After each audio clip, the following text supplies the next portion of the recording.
여러분 안녕하세요. 세계 경제는 지금 커런트 이슈즈 오브 글로벌 이코노미 편집자 정견만입니다. 네, 2월 10일자 세계경제는 지금 시작하겠습니다. 오늘 토픽 한 건, 단신 4건, 그리고 오늘의 명상 시간은 쉬어가겠습니다. US economy added just 143,000 jobs in January, but unemployment rate fell to 4%. CNBC 뉴스 보시죠. 네, 미국의 1월 중 고용이 14만 3천 명 증가한 것으로 나타났습니다. 이는 그 12월에 무려 30만 7천 명이나 증가한 데 비해서는 크게 하야했습니다. 그리고 전문가 예상 16만 9천 명, 그리고 2023년 월 평균 증가 16만 6천 명에도 다소 하야했습니다. 업종별로 보면요. 건강관리 부문이 4만 4천 명으로 가장 많이 증가했고, 그리고 소매 3만 4천 명, 정부 부문 3만 2천 명이 증가했습니다. 최근 몇 달간 그 헬스케어 부문 고용 증가가 현저하군요. 1월 중 실업률은 4.0%로 전월보다 또다시 0.1% 하락하였습니다. 그리고 광의의 실업률, 취업 포기자와 파트타이머를 포함한 광의의 실업률은 7.5%로 전월과 같았습니다. 오른쪽 하단은 실업률 추이인데요. 작년 하반기에 조금씩 오르던 실업률이 다시 내려가고 있음을 알 수 있죠. 시간당 평균 임금은 1월 중에 0.5%나 증가했습니다. 예상 0.3%로 크게 상회하였죠. 전년 동기 대비로도 4.1%나 상승하였는데요. 예상 3.7%로 크게 상회하였죠. 임금이 4%대 상승에 오르는 데 반해서 물가는 2% 후반대에 그치니까 실질 임금이 많이 오르는 거죠. 경제활동 참가율도 62.6%로 전월 대비 0.1%포인트 올랐습니다. 이도 좋은 거죠. 주식시장의 반응은 무덤덤했습니다. 한편으로 고용 인원이 줄었고 한편으로는 실업률이 하락하는 등이 서로 상반된 모습 때문이죠. 국채 수익률은 소폭 상승하였습니다. 연준의 입장에서도 정책의 별무 영향이죠. 반반이죠. 시중에서는 대체로 6월까지는 금리가 동결될 것으로 예상하고 있습니다. CME 그룹의 그 패드워치 상으로도 이러한 움직임이 보이는데요. 오늘 설명은 생략하겠습니다. 네, 오늘은 단신 4건을 올렸습니다. 첫 번째 단신은 중국이 미국의 추가 관세에 대해서 보복 조치를 발표했다는 소식인데요. 미국산 LNG 및 석탄 수입에 대해서 15%, 그리고 원유 자동차 수입에 대해서는 10% 추가 관세를 부과하기로 했습니다. 또 첨단 기술 관련 금속에 대한 대미 수출 통제를 실시하기로 했습니다. 시행일자는 모두 2월 10일입니다. 이 단신에서 그 트럼프 관세 정책 추이를 제가 정리했습니다. 두 번째 단신은 미국의 거대 자본 기술 기업 메타, 아마존, 알파벳, 마이크로소프트 등이 AI 기술과 데이터 센터 구축에 올해 총 3,200억 달러를 지출할 계획입니다. 저비용으로 생산한 딥시크 샤크에도 불구하고 작년 대비 40% 증가한 금액입니다. 세 번째 단신은 트럼프 정부가 기습 업무 정지한 그 미국 원조기구 USAID를 국무성에 통합할 것으로 알려졌다는 소식입니다. 현재 USAID의 세계 원조 사업 중단으로 세계적인 혼란이 일어나고 있죠. 미국이 어떻게 정리할지 궁금합니다. 네 번째 단신은 미국 금융시장 주요 이슈 및 일정입니다. 그리고 오늘의 그 명시명언은 쉬어가겠습니다. 네, 첫 번째 단신, 중국 재무장관이 미국의 추가 관세에 대해서 보복 조치를 발표했습니다. 미국산 LNG 및 석탄에 대해서 15% 추가 관세를 부과하고요. 그리고 미국산 원유, 농기구 및 일부 자동차 트럭에 대해서는 10% 관세를 부과하겠습니다. 그리고 상무부 장관은 일부 첨단 기술 관련 금속에 대한 대미 수출 통제를 실시하겠다고 했습니다. 텅스텐 그리고 몰리브덴 등이 포함되는군요. 이들 보복 조치는 2월 10일부터 시행한다고 했습니다. 이들 보복 조치가 그냥 그대로 실시된다면 양국 간 보다 광범위한 그 무역전쟁 확산이 우려되겠죠. 한편 중국 정부는 미국의 추가 관세 조치가 세계무역기구의 규정을 위배한다고 주장하면서 제소할 것으로 예상되고 있습니다. 그리고 이러한 그 조치에 대해서 중국의 해외 이해나 하천물은 거의 변동이 없었습니다. 실제 시행될 때까지 워치하겠다는 거죠. 한편 중국의 시장 규제국은 알파벳의 그 구글에 대해서 중국의 반독점 금지법 위배에 대해서 의심을 제기하고 있습니다. 미국 기업에 대한 추가 규제 가능성을 경고하는 차원이죠. 그런데 사실 구글은 2010년부터 중국에서 인터넷과 검색 엔진 서비스를 중단해 오고 있습니다. 그런데 일부 그 중국 기업들이 구글의 해외 플랫폼을 통한 광고 등 일부 영업은 하고 있는데 이를 규제하겠다는 거죠. 미국 관세 부과로 인한 중국 경제의 영향은 이대로 계속 시행될 경우에 올해 성장은 4.5%에 그칠 것이라고 합니다. 골드만삭스는 리얼 GDP 그로스 레이트가 50bp 하락될 거라고 하네요. 한편 물가 상승률은 0.4%에 그칠 것으로 예상하였습니다.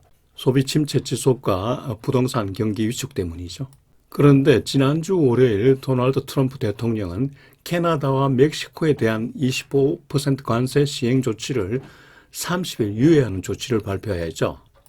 캐나다, 멕시코 당국이 각각 그 불법 마약 미국 유입을 차단하는 조치를 시행하기로 합의하였기 때문입니다. 멕시코는 즉시 국경에 군대를 파견하기도 했죠. 그런데 중국 시 주석과 트럼프 대통령과의 회담은 아직 미정입니다. 주말 보도에 트럼프는 협의를 서두를 필요가 없다고 이렇게 얘기하였는데요. 그 며칠 전 백악관 공보관은 며칠 내 두 정상이 협의할 것이라고 이렇게 얘기하셔야 했죠. 중국의 시 주석은 여전히 침묵을 지키고 있습니다. 중국의 보복 조치도 장관들이 발표했습니다.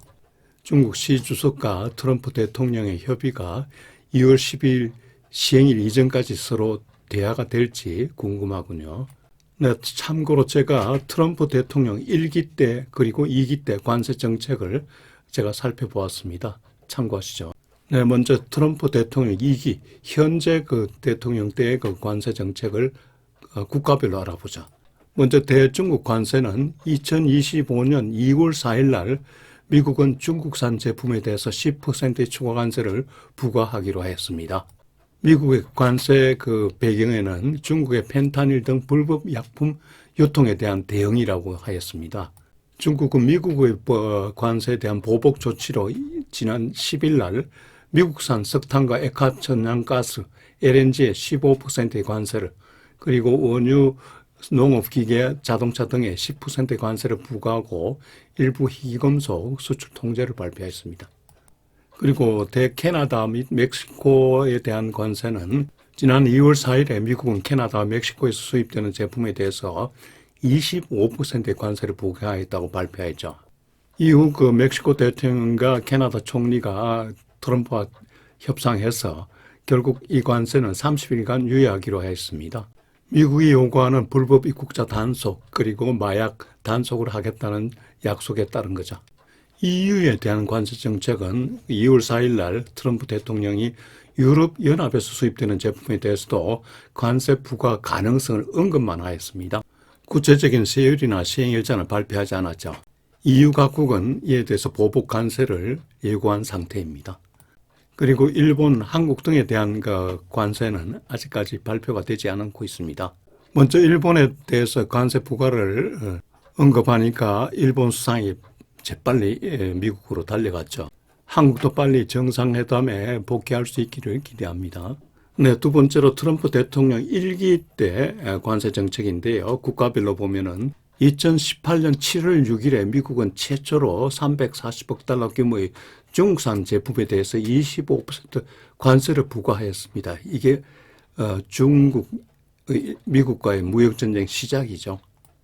이후 일자별 관세 정책 변화에 대해서는 시간 나실 때 찬찬히 읽어보시기 바랍니다. 옛날에 기억이 되살아나실 겁니다. 네, 미국의 EU에 대한 관세 정책 그리고 기타 국가에 대한 관세 정책도 찬찬히 읽어보시기 바랍니다. 네, 참고로 미국 수입품의 국가별 분류입니다. EU가 미국 수출이 제일 많고요. 그 다음이 멕시코, 그 다음에 중국, 그 다음에 캐나다, 그 다음에 일본, 다음이 한국입니다. 그 다음에 베트남, 타이완, 인도, 그리고 영국 순입니다. 네, 두 번째 단시는 미국의 거대 자본, 기술 기업들, 메타, 아마존, 알파벳, 그리고 마이크로소프트 등 4개 회사가 올해 AI 기술과 데이터 센터 구축에 총 3,200억 달러를 투자 지출할 계획이라는 소식입니다. 작년에 이들 기업의 총 자본 지출 2,300억 달러에 비해서 약 40% 증가했습니다. 기술 기업들은 특히 그 2022년 챗 GPT 데뷔 이후에 많은 수십억 달러를 AI 프로젝트에 투입해 오고 있습니다. 아시다시피 그 엔비디아의 GPU를 탑재한 데이터 센터를 확장하고 모델을 발전시키기 위해서 경쟁하고 있는 거죠. 그런데 최근 그 중국의 딥시크 부상은 AI 업계에 그 큰 충격을 주었는데요. 미국 기업들이 그 고비용으로 그냥 그 AI를 개발하는 데 비해서 중국은 저비용으로 고효율의 그 오픈소스 도구를 개발해야 했거든요. 당연히 미국 거대 기업들이 이러한 막대한 자본 지출을 계속해야 되는지 여부에 대한 의문이 제기되죠. 이 의문 때문에 한동안 주가가 많이 빠지기도 했고요. 그럼에도 그 지난 주말에 나온 이 뉴스를 보면은 올해 거대 자본 지출 계획이 진행되고 있는 겁니다. 먼저 아마존의 경우는 2024년도에 830억 달러 투자했는데 올해는 1,000억 달러 이상 투자를 목표로 하고 있습니다. 이 거대 기업 중에 가장 야심찬 투자 지출 이니셔티브를 제안한 거죠. CEO 앤디 제시는 목요일 실적 발표에서 아마존 웹 서비스 사업부와 일생에 딱 한 번뿐인 유형의 비즈니스 기회를 위해서 이 자금이 대부분 AI에 사용될 것이라고 말하였습니다. 다음 마이크로소프트의 투자 계획을 보면은 2025년 회계연도 6월에 종료하는데요.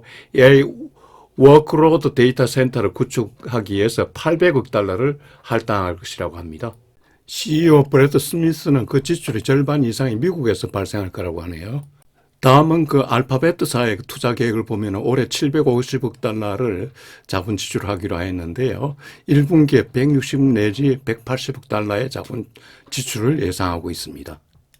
그 대부분이 주로 서버를 위한 기술 인프라, 데이터 센터, 그리고 네트워킹에 사용될 것이라고 하네요. 다음은 메타사의 투자 계획을 보죠. CEO 마크 저커버그는 2025년을 AI의 결정적인 해라고 부르며 이 회사의 AI 설비 투자 예산을 600 내지 650억 달러로 책정하였습니다. 역사적인 혁신을 풀고 미국의 기술 리더십을 확장하는 데 도움이 될 것이라고 하였습니다. 이상으로 그 미국의 소위 매그니피센트 7개사 중에 4개 회사의 투자 계획을 봤는데요. 이하는 나머지 3개업체 애플, 테슬라, 그리고 엔비디아의 투자 계획을 살펴보겠습니다. 애플사의 경우에는 클라우드 제공업체로부터 교육 영향을 대여하기 때문에 주로 그 비용에 노출된다고 하는군요. 투자 지출이 아니고요. 그래서 AI의 투자 지출은 예측하기 어렵다고 합니다. CEO 팀 쿡은 자본 투자 측면에서는 내부적으로 업무를 수행하는 하이브리드 접근 방식을 사용하고 있으며 외부에서 거래하는 특정 파트너가 각 비즈니스에 자본 투자하는 것을 기억하는 것이 중요하다고 말했네요. 다음은 테슬라의 자본 지출 계획을 보면요. 2024년 AI 관련 자본 지출이 총 113억 4천만 달러 중에 AI가 약 50억 달러에 달한다고 밝혔습니다. 올해 AI 자본 지출은 전년과 비슷한 부합세를 보일 것으로 예상하네요. 테슬라는 현재 개발 중인 자율주행 기술과 휴머노이드 로봇의 그 배움 모델을 훈련하는 데 사용할 훈련 클러스터인 그 코텍스를 텍사스 시설에 구축 중이라고 합니다. 다음은 엔비디아사의 그 투자 지출 계획을 보면 이달 말에 그 투자 계획이 발표될 예정이라고 하는데요. 근데 엔비디아사는 AI 기술을 구매하기보다는 개발 및 공급하는 회사이기 때문에 자본 투자 수치는 매우 작게 보일 것이라고 하네요.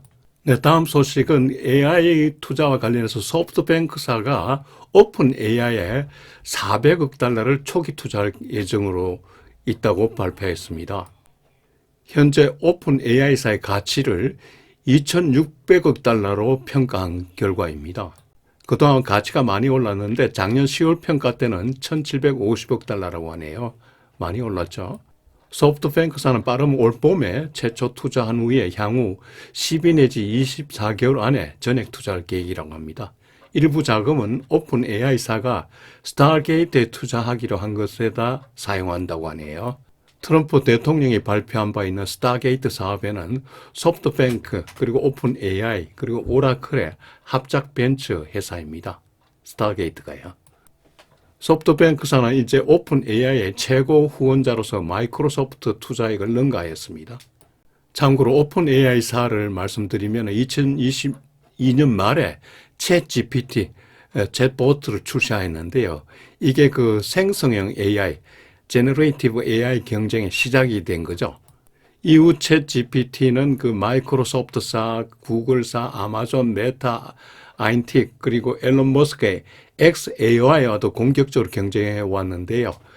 현재로서는 AI의 대표 기업이라고 할 수 있죠.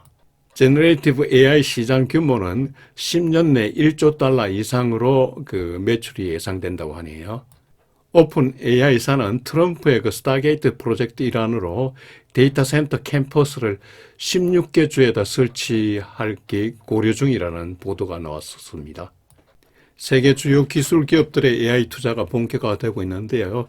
한국의 삼성전자는 언제 어디에 투자할지 궁금합니다.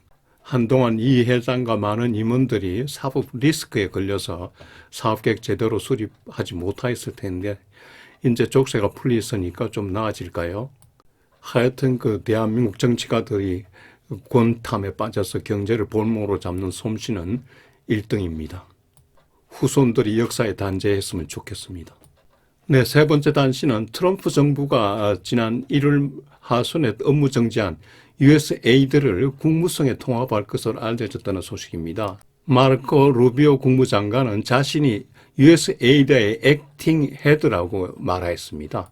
지난번에 그 USAID와 그리고 일론 머스크가 주도하는 DOG, Department of Government Efficiency가 이렇게 충돌이 있었는데요. 그 직후에 USAID 최고 간부 2명이 강제 휴거를 당했죠.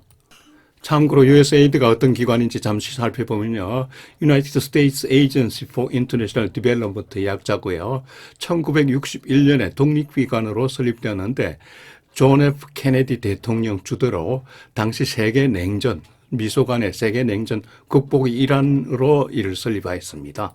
현재 직원 수는 약 1만 명이고 예산은 약 400억 달러입니다. 미국의 총 해외 원조비 680억 달러가 2023년도에 있었는데요. 이 중에 400억 달러니까 비중이 크죠. 지난달 하순 그 USAID의 세계 원조 사업 중단으로 세계적인 혼란이 발생하고 있습니다. 예를 들어 아프간에서 여성 아동 구조 사업, 시리아 4만 명이 또 여성 아동 사업인데 이게 해산이 되었고요. 아프리카에서는 HIV 등 의료 구조 사업, 아프리카 농업 사업 등이 지금 현재 중단된 상태라고 합니다. 미국 민주당 의원들은 이게 불법적, 비헌법적 조치라고 지금 반발하고 있는데요. 세계 가난한 사람들의 피해가 오고 국가 안보에 위해가 되고 미국의 세계 영향력을 축소시킨다는 주장이죠. 도널드 트럼프 대통령과 일론 머스크는 이 USAID에서 매우 비판적이었습니다. 심지어는 레디컬 레프트 루너틱스라고 이렇게 얘기했네요. 급진 자경향, 미친 사람들에서 운영되는 조직이라고 악평하였죠. 트럼프는 취임 즉시 그 USAID 활동을 중지 조치하였습니다. 일론 머스크가 그 행동 대장으로 나선 거죠. 루비오 국무장관은 USAID의 그 다수 기능이 유지될 것이지만은 미국의 해외 정책과 일관되게 운영될 것이라고 하였습니다. 어떻게 재편될지에 대해서는 언급하지 않았습니다. 아까 말씀드린 대로 일론 머스크는 그 USAID를 폐쇄하기 위해서 지난주에 고위직 2명을 강제 휴가 조치하였죠. 그리고 해당 웹사이트를 폐쇄하고 직원들을 전부 집에 대기하도록 지시하였습니다. 회사업장도 마찬가지입니다. 직장 이메일도 폐쇄하였다고 하네요. 정부 주요 조직을 기업식으로 이렇게 두들기는 게 가능한지 대단하군요. 이에 전 USAID 주요 공무원들은 루비오 장관과 대통령을 비난하고 나섰는데요. 이들은 USAID가 미국 정부의 밝은 조직을 대표하는 조직이고 USAID의 절대적 혼란과 공포를 초래하고 있다고 했습니다. 그리고 이 조직이 인도적 원조 조직으로 남아야 한다고 하였습니다. 미국의 다수 인사들도 USAID 폐쇄에 반대하고 있습니다. 시위가 많이 벌어지고 있고요. 중국의 해외 정책 영향력 확대를 초래할 것이다. 중국에 대한 선물이다라고까지 표현하네요. 그리고 한편 그 해외 원조 사업 관련 의회의 권한과 대통령 권한 간의 충돌 소지가 발생하였습니다. 네 번째 단신, 미국 금융시장 주요 이슈 및 다이어리 보시죠. 지난주 주가는 주초 반등 상승하다가 주중에는 혼조, 그러나 주말에 물가 상승세 우려 그리고 관세 공포로 상당폭 하락 전환하였습니다. 주중에 S&P는 0.24% 하락, 다우는 0.54% 하락, 나스닥은 0.6% 상승하였습니다. 여기서 그냥 우스개 참고로요. 뱀의회와 S&P 500 간의 관계를 연구한 게 있어가지고 여기 소개하는데 히스토리컬리 그 1930년대 이후에 뱀의회에는 연평균 2% S&P가 하락하였다고 합니다. 올해도 이게 들어맞을지 궁금하군요. 아니길 바랍니다. 국채 수익률은 지난 주 초에 그리고 주중에 하락세를 이어오다가 주말에는 관세로 인한 물가 상승 우려로 수익률이 상당폭 반등하였습니다. 10년물은 국채 수익률이 4.5%로 주간 보합, 2년물은 4.3%로 주간 8bp 상승하였습니다. 오른쪽 하단 그래프는 10년물 국채 수익률 추이입니다. 이번 주 주요 이슈를 보면요. 1월 소비자 물가 CPI가 수요일 날 발표됩니다. 그리고 연준 파월 의장이 의회 정원을 하는데요. 화요일, 수요일 이틀간 나가서 하게 됩니다. 향후 금리 정책 방향에 관해서 어떤 얘기가 나올지 궁금하군요. 그 외 생산자 물가, 소매 판매, 산업 생산 등이 관심 지표입니다. 기업 실적 발표도 이어집니다. 1월 CPI는 전월 대비 0.3% 상승이 예상되는데요. 12월에 그 0.4% 상승보다는 조금 내려갔네요. 그리고 코어 CPI는 전월 대비 0.3% 상승이 예상되는데 12월에 0.2% 상승보다 조금 더 올라갔습니다. 1월 도매 물가 PPI는 전월 대비 0.2% 상승이 예상됩니다. 12월과 같습니다. 12월 소매 판매는 전월 대비 0.4% 증가할 것으로 전망되고 있습니다. 그리고 분기 실적 발표하는 기업은 맥도날드, 버텍스, 코카콜라, S&P 글로벌 등입니다. 시스코 시스템도 발표하는군요. 네, 요일별 일정은 표를 참고하시기 바랍니다. 여러분 이번 한 주도 즐겁고 보람차게 지내시기 바랍니다.